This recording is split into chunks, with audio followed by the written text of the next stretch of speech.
Hello, welcome to my page, Prime Solutions with Chris. So, here on this page, what we do is basically provide you with the resources, verifiable and authentic information you will need to make that this ultimate decision of studying in Canada, immigrating to Canada, and life in Canada generally. We hope that this page can be as resourceful as possible to help you, like I said, make that decision. So let's write on and see what we have for today. So today we'll be discussing how best to write your research statement to appreciably have a good result or a good outcome when decisions are being made on application for graduate studies here in Canada, irrespective of the schools you apply to. Now, I have some resources here which I'll be I outline some things here which I'll be referring to from time to time when I'm trying my best to provide you with some support or guide, I would say, on how you can strategically position yourself in your statement of interest. I'm not talking about statement of purpose. That's a different thing. I'm talking about your research interest. You can call it statement of research interest, you can call it research interest, but it's that 1 page or 2 page document that most universities will request for when you are applying for research-based graduate programs. It doesn't matter if it's master's program, it doesn't matter if it's PhD program, but there is always one particular document which most schools doesn't miss to ask for, and that is that document that can potentially show us who you are when it comes to, or how prepared you are for this particular research program you are applying for. In other words, you can have a fantastic, excellent grade, like I always do say, in your CGPA. It doesn't matter so much if other things are missing. So that is where this research interest, 1 or 2 page research interest, becomes really very important. And now, when we are talking about research interest, what do we mean? Like I said before, it can be a page, or some universities will say we need 500 words research interest, we need 1,000 words research interest. Some universities will say we need 1 page research interest, we need 2 page research interest. But the most important thing is this: how are you prepared to present those group of people that make decisions on applications? How are you prepared to show them, this is me, this is what I am, this is what I want to tackle, and this is how I believe it can not only enrich my knowledge and of course help me answer some questions, but potentially contribute to the growth of the research body of the university. Again, that is all about research interest. So let's start just in a minute or so. Let's talk about what is even research interest. So whenever you talk about research interest, one of the things that comes to mind first is this. Think about it this way. I'm trying to figure out the best way I can get us to think about this. You see, for research interest, think about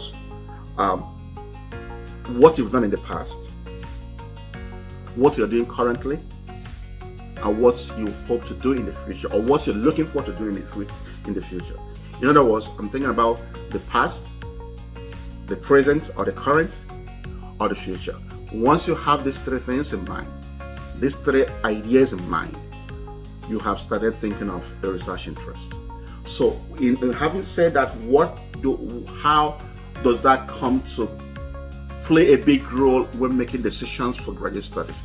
I'll be honest with you guys, it does play, is one of the primary things that those decision makers or committee tend to consider when it comes to understanding or making decision on who among these qualified applicants should we take to join us in our institution. Remember, you are not just the only one applying for that admission. You are not the only one applying for that funding.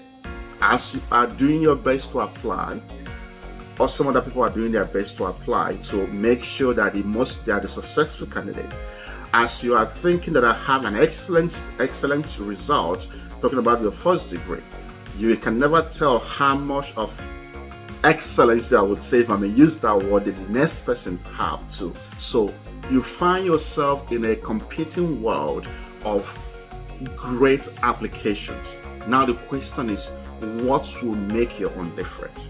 How do I ensure that my application, my research interest should be the one that will impress these decision makers in this committee the most, and then be one or two of the successful candidates for that slot in that application cycle? So that is the decision you have to make yourself. But here in the next few minutes, I'm hoping to provide you with some guide or some support on how to ensure that you are doing the right thing when it comes to writing in your research interest.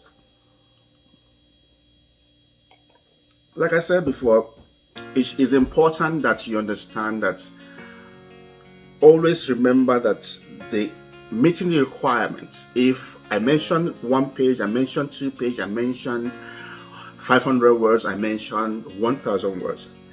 If universities, if the institution or institutions you are hoping to apply ask you to limit your words to 500 words, or limit your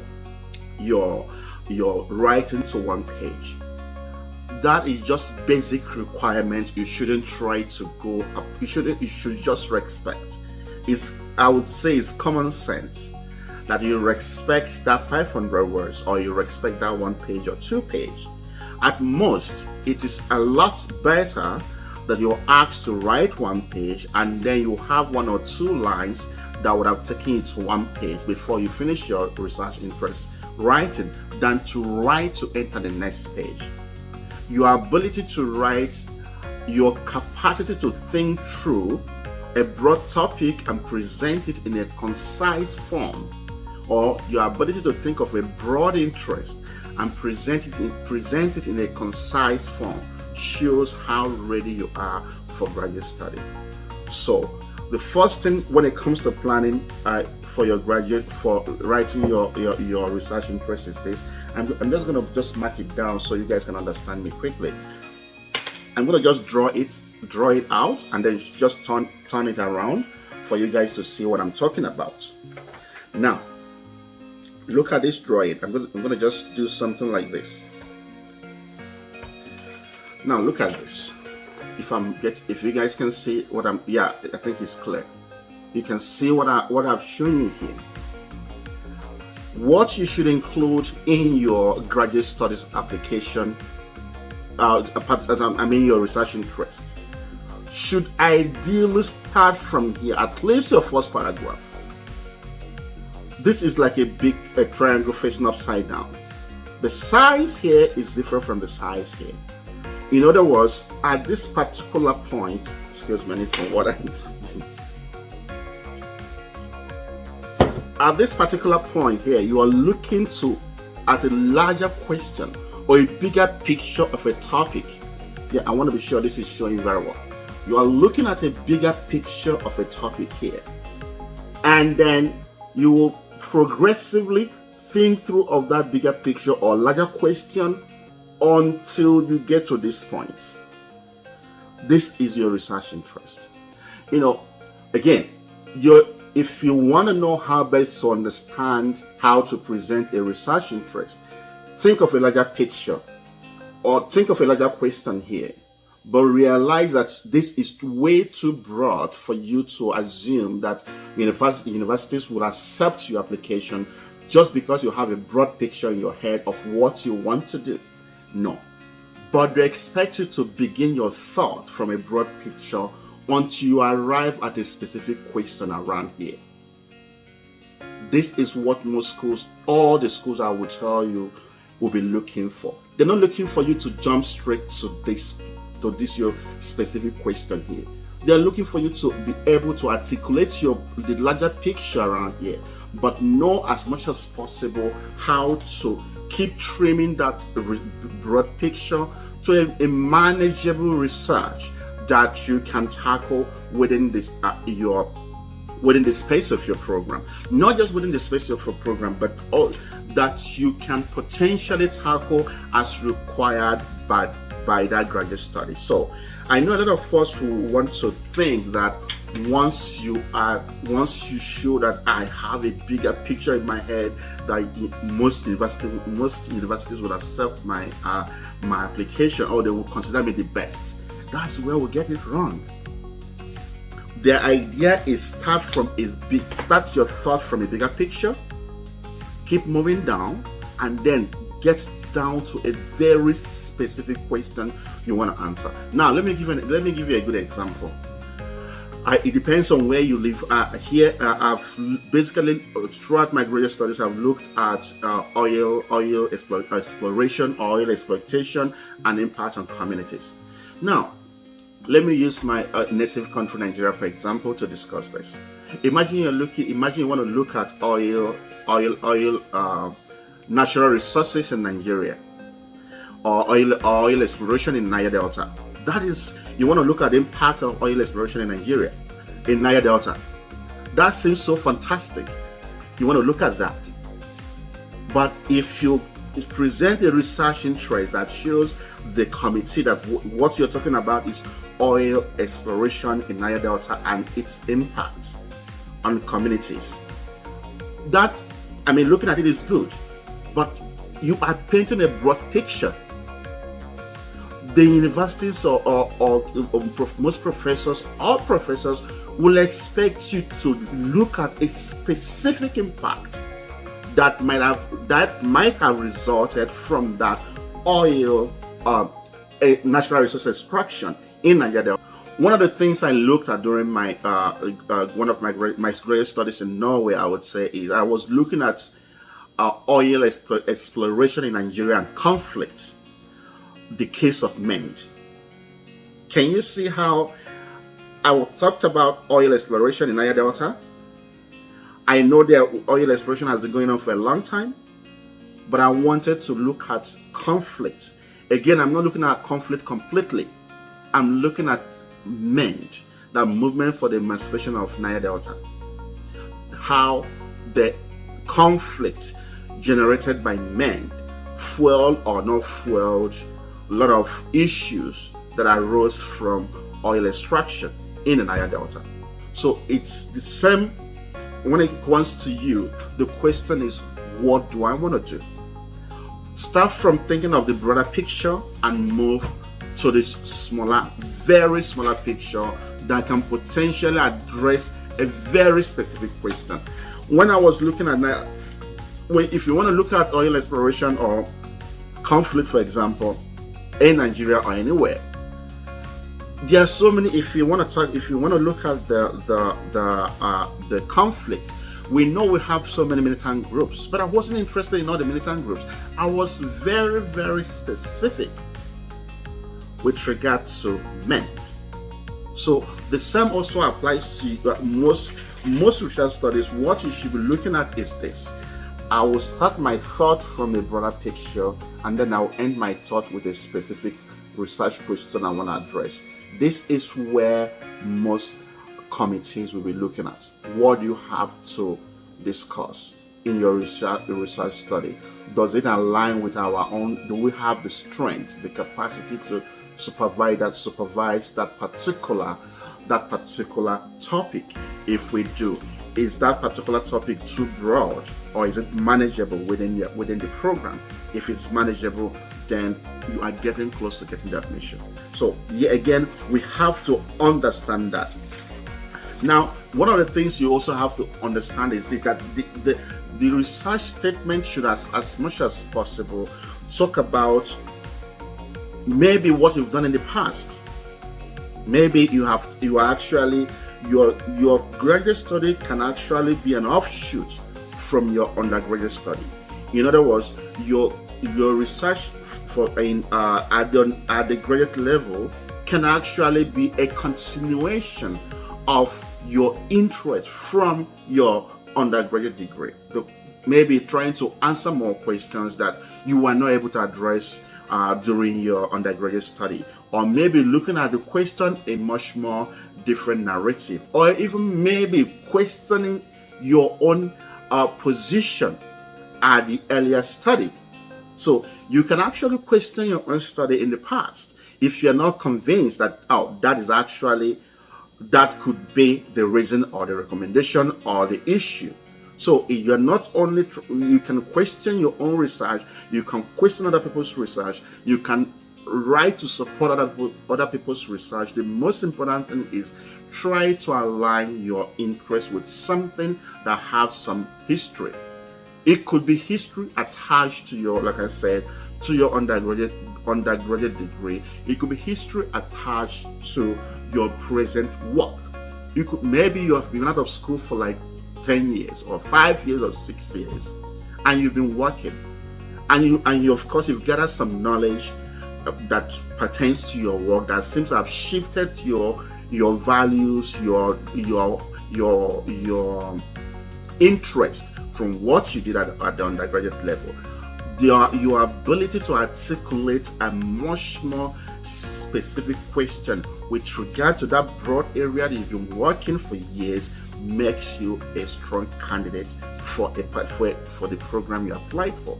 So again, it doesn't have to be tied to your undergraduate degree, but it should be tied to something you've done or experience you've had that you can, to some extent, speak authoritatively on that subject matter. So that is actually very important. And then by the time you get that, perhaps will form the second paragraph. The third paragraph could then be talking about your main interest, talking about your specific interest and maybe your specific question you're hoping you can use this particular program to address.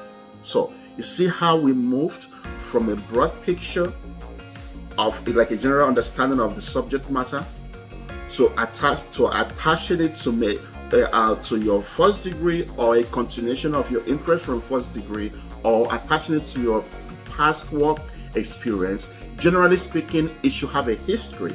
And now we're moving to that point where you want to address very specifically your interest. You don't start writing research statements or research interest with your interest at the top.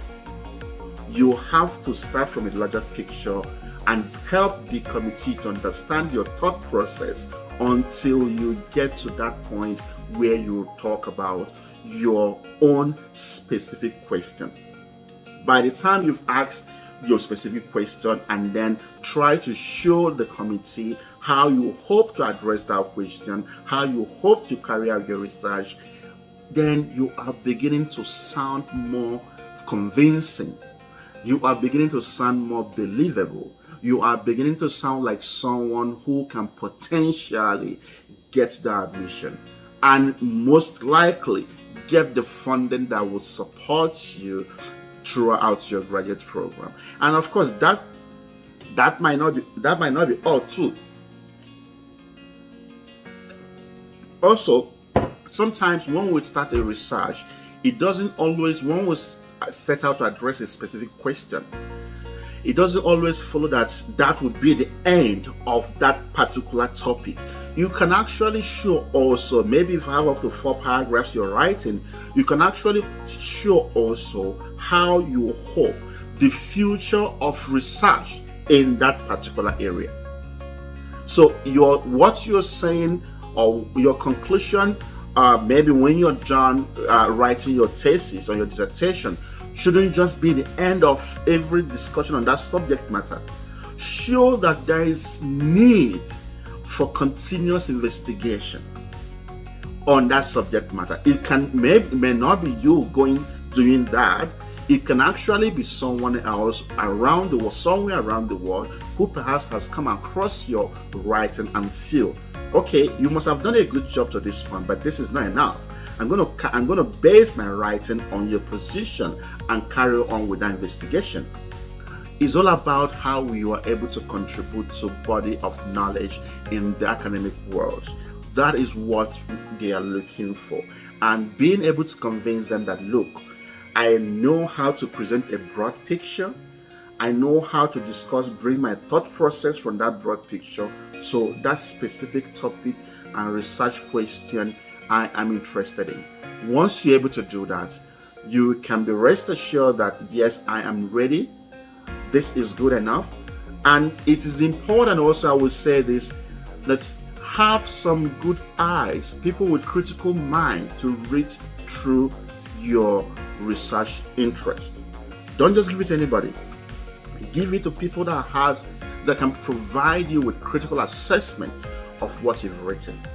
It can sound so fantastic to you, but it might be very poorly written by another person when he or she assesses it. So be ready to have one or two critical mind read through your work before you be rest assured that yes, this my research interest is good. It can compete favorably among other applicants to this university. That is one way we can start believing that yes, we are prepared to send this application. And remember, this takes time. Writing your research interest is not what you do in 1 week.